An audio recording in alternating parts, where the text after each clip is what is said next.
এখানে তিনটে পোস্ট খালি হয়েছে, তিনটে পোস্ট খালি হওয়ার পরে আমরা 13টা পোস্টের লোক নেওয়ার দুইটা পোস্ট নেওয়ার পরে 18 পরে মারা গেছে। আমরা আমাদের কাছে ওরা বললে এই যে খোকন করে একটা লোক আছে সভাপতি ও সুবার আমাকে বললো যে কিছু টাকা লাগবে। আমি ওদের মাধ্যমে আমি নিজে থাইকা মাধ্যমে কিছু টাকা দিছি, কিন্তু তাদেরকেও বাদ দিয়া তাদের টাকাও পাইনি আমরা। আজকে নিয়োগ হয় এবং এই যে কমিটি হয়েছে, কমিটির কোনো ছাত্র গার্জিয়ান আমরা জানি না, তফসিল ঘোষণা তাও আমরা জানি না। তফসিলের যে একটা নীতিধারা বোর্ডের টানাইবে, আমরা ছাত্র গার্জিয়ান যারা আছি আমরা নমিনেশন কিনবো, আমরা ভোটার কে আছে ভোটার মাধ্যমে আমরা চ্যালেঞ্জের মাধ্যমে আমরা কমিটিতে আসবো, আমরা তা জানি না। এই বর্তমান যারা কমিটি আছে তারাও জানে না কারে কে কমিটি করছে। বাত ব্যথা, প্যারালাইসিস কিংবা আর্থ্রাইটিস, আধুনিক ফিজিওথেরাপি ও পুনর্বাসন চিকিৎসায় নির্ভরযোগ্য নাম ডিপিআরসি। এই জায়গায় মাদ্রাসাটার উন্নয়নের ব্যাপারটা আপনারা ভালো করে দেখছেন, মাঠ ঘাট যেসব অবস্থা, কিন্তু অনেক সময় এখানে যে নিয়োগ হচ্ছে এবং নিয়োগ নেওয়া হচ্ছে, এর আগেও নিছে, ওরাও নিছে, এখন বর্তমানেও নিতেছে, কিন্তু নিয়োগ থেকে আমরা তো জানি অনেক জায়গা থেকে শিক্ষক নিলে কিছু টাকা আসে, হ্যাঁ, কিছু খরচপাতি না কিছু বাকিটা থাকে, সেটা থেকেও তো এই মাঠ ঘাট বা মাদ্রাসার একটু উন্নয়ন হতো।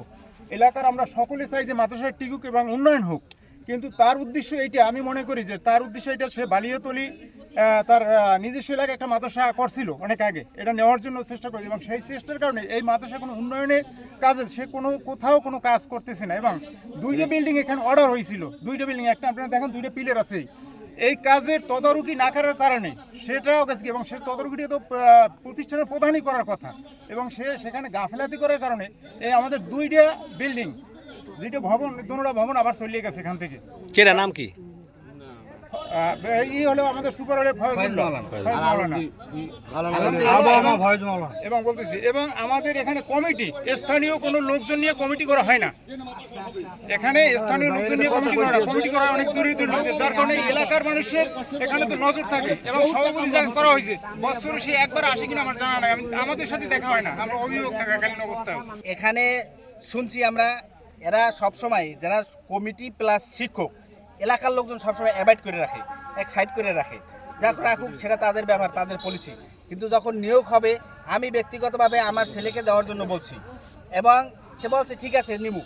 পরে আমি একটা মেয়ে নিয়ে আসছি তার কাছে, মেয়েটা আইএ পাস, সে ফুলও না হাফও না, মানে এমন একটা অবস্থা, মেয়েটার বিয়েও দেওয়া যাবে না, ওর করে খাইতে হইবে, কর্মঠ, লুলোও না আবার কানাও না, শর্ট একটু।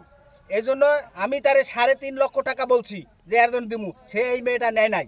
তাহলে যখন আমার 3.5 লক্ষ টাকা হয় নাই, তাহলে সে 10 লাখ টাকা নিয়েছে, সে তাহলে অবশ্যই 10 লাখ নিয়েছে, তাহলে তিনটা নিয়োগ করছে, 3.30 লাখ টাকা নিয়েছে সে। এই টাকা এবং এর আইনি হেফাজতে তারে পাঠাইতে হবে সোজা।